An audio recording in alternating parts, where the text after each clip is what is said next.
કીર્તિ પટેલની ધરપકડ બાદ પણ તેને કોઈ શરમ ન હોય તેવા દ્રશ્યો જોવા મળ્યા। પોલીસ લઈ જઈ રહી હતી તે દરમિયાન કીર્તિ પટેલ હસતી જોવા મળી, મીડિયા સમક્ષ હાથ હલાવતી જોવા મળી। કીર્તિ સાથે બેઠેલા પોલીસ કર્મીઓ પણ તેની સાથે હસતા નજરે પડ્યા। કીર્તિ અને પોલીસ કર્મી પોલીસ વાનમાં હસતા હોય તેવા દ્રશ્યો કેમેરામાં કેદ થયા। તો મીડિયા સમક્ષ ઇશારો કરતી કીર્તિ પટેલ જેને કોઈ અફસોસ ન હોય તે રીતે હસતા મોઢે તે જઈ રહી છે। આ બેશરમી કીર્તિ પટેલની જે કેમેરામાં કેદ થઈ છે અને ઘણા સવાલો પણ ઉઠાવી રહી છે। આ રીતે પોલીસ વાનમાં પોલીસ સાથે હસતી કીર્તિ પટેલને લઈને ઘણા સવાલો ઉઠી રહ્યા છે। નોંધનીય છે કે આજે 4 વાગે તેને ફરી એકવાર કોર્ટમાં રજૂ પણ થાય તેવા પ્રકારની શક્યતા છે। હાલ તેના રિમાન્ડ મંજૂર કરવામાં આવ્યા છે।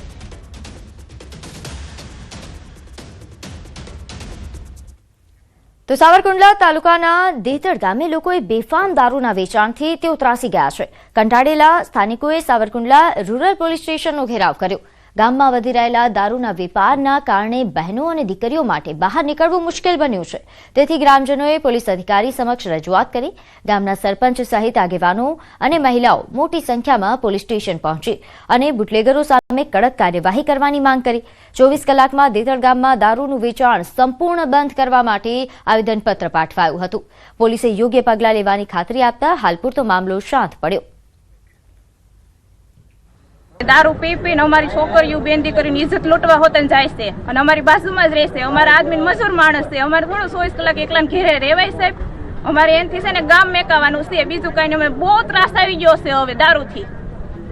देतड़ गामनी अंदर अवारनवार मने दारू बाबतना फोन आवता, जेथी आज देतड़ गामना समस्त ग्रामजनो अहींया पोलीस स्टेशन उपस्थित थई अने आपणे पीएसआई साहेबने एवी रजूआत करेल छे के देतड़ गामनी अंदर जे बुटलेगर छे जे असीरभाई छगनभाई वाघेला करी ए गामनी अंदर बेफाम रीते दारू वेचता होय अने एनाथी लोको बेनो दीकरीओ अने जे सज्जन व्यक्तिओ छे ते कंटाळी गयेल होय ते बाबते आपणे पीएसआई साहेबने रजूआत करेल छे। अमारा गाममां दारूनुं दूषण बहु वधी गयुं छे અને એના હિસાબે બેન દીકરીઓને બહાર નીકળવું બહુ તકલીફ પડે છે।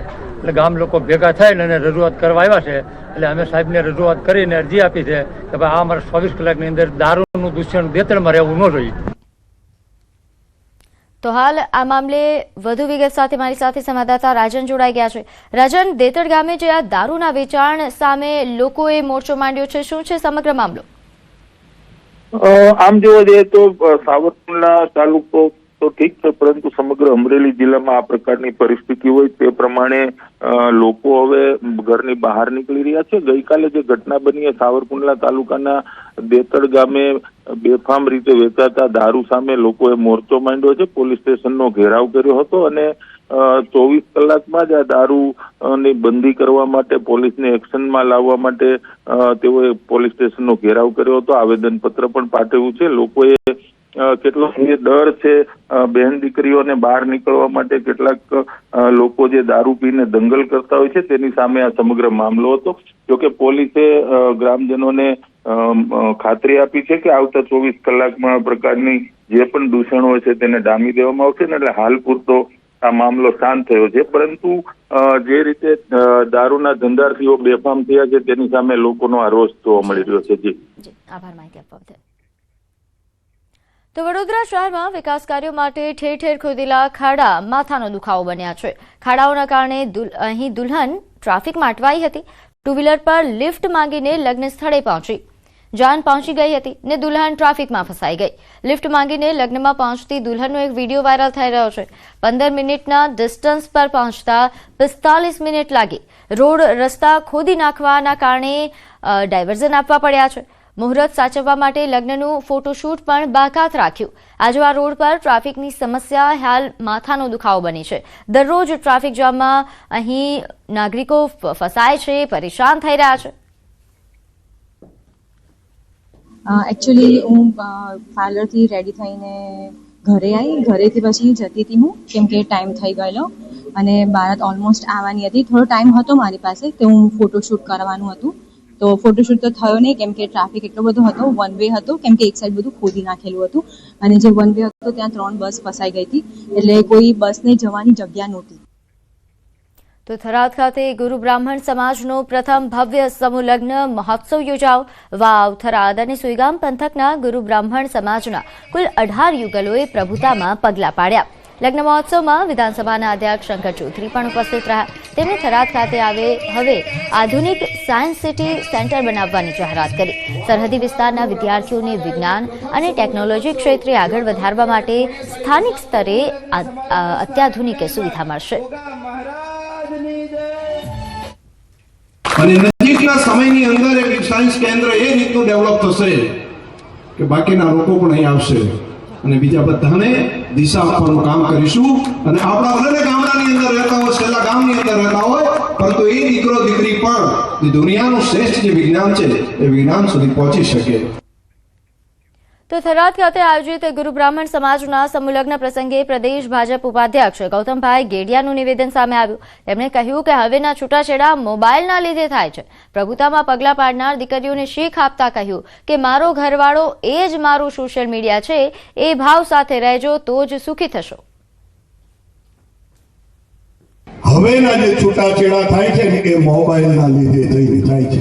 તમે મોબાઈલનો ઉપયોગ કરતા હોય તો ફેસબુક મારો ઘરવાળો જે છે ને એ જ આજથી મારું ફેસબુક છે સાહેબ, એ જ મારું ટ્વિટર છે, એ જ મારું ઇન્સ્ટાગ્રામ છે, એ જ મારું વોટ્સએપ છે. આ ભાવ સાથે તમે તમારા સ્વગૃહે ખૂબ સુખી થાઓ. સોમનાથ સ્વાભિમાન પર્વ નિમિત્તે રાજકોટ ડિસ્ટ્રિક્ટ સ્વિમિંગ એસોસિએશન દ્વારા આયોજિત 150 kilometre open water C swimming અને કાઇકિંગ અભિયાનનો બીજો દિવસ સફળતાપૂર્વક પૂર્ણ થયો.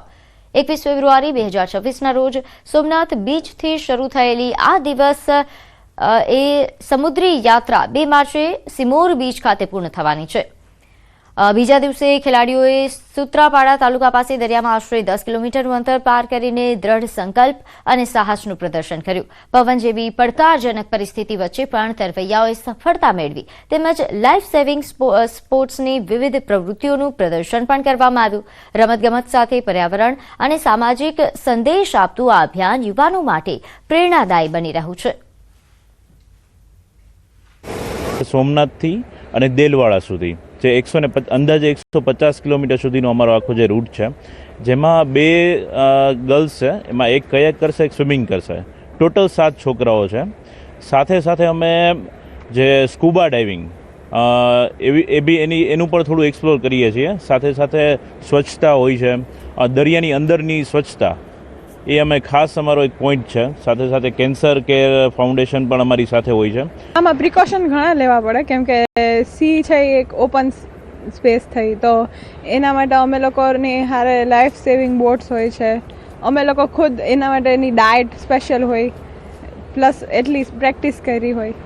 એના માટે અમે લોકો બોડી ઉપર ગ્રીસ અપ્લાય કરી ના પડીએ, જેનાથી જે દરિયાઈ જીવસૃષ્ટિ છે એ અમને એની હારે એન્કાઉન્ટર થાય. સોમનાથથી લઈ અને દેલવાડા સુધી સ્વિમિંગ, ઓપન વોટર સ્વિમિંગ અને ઓપન વોટર કયાકિંગનું એક્સપિડિશન કરી છે. તો એમાં એક્ટિવલી પાર્ટ લેવા માટે એઝ અ પાર્ટિસિપન્ટ ખૂબ આનંદ થાય છે કે હું એક આઇડલ બની શકીશ, હું એક જાગૃતિ લાવી શકીશ સમાજમાં. હિંમતનગર ખાતે ખેલ મહાકુંભની રાજ્યકક્ષાની સ્વિમિંગ સ્પર્ધા યોજાઈ, જેમાં ગુજરાતના 33 જિલ્લાઓની 99 જેટલી ટીમોએ સ્વિમિંગ સ્પર્ધામાં ભાગ લીધો. રાજ્યકક્ષાની સ્પર્ધામાં વહેલી સવારથી જ તમામ વયજૂથના સ્પર્ધકો વચ્ચે સ્પર્ધા શરૂ થઈ હતી. જો કે આવનારા સમયમાં ગુજરાત કક્ષાએ યોજાનાર આંતરરાષ્ટ્રીય એશિયન ગેમ્સ સહિત આંતરરાષ્ટ્રીય કક્ષાએ યોજાનાર રમતોત્સવમાં ભાગ લઈ રાષ્ટ્રકક્ષાએ ભારતની ગૌરવ અપાવવા માટે કેટલાક સ્પર્ધકો પોતાનું કૌશલ્ય આજમાવતા નજરે પડ્યા. આ તબક્કે વિજેતા બનેલી સ્પર્ધા કોઈ આવનારા સમયમાં ગુજરાતમાં યોજાનાર રમતોત્સવમાં આંતરરાષ્ટ્રીય ખ્યાતિ મેળવવાની ઈચ્છા શક્તિ દર્શાવી. અહીં આવેલા ખેલાડીઓએ પોતાનું કૌશલ્ય દર્શાવી વિશ્વભરમાં પણ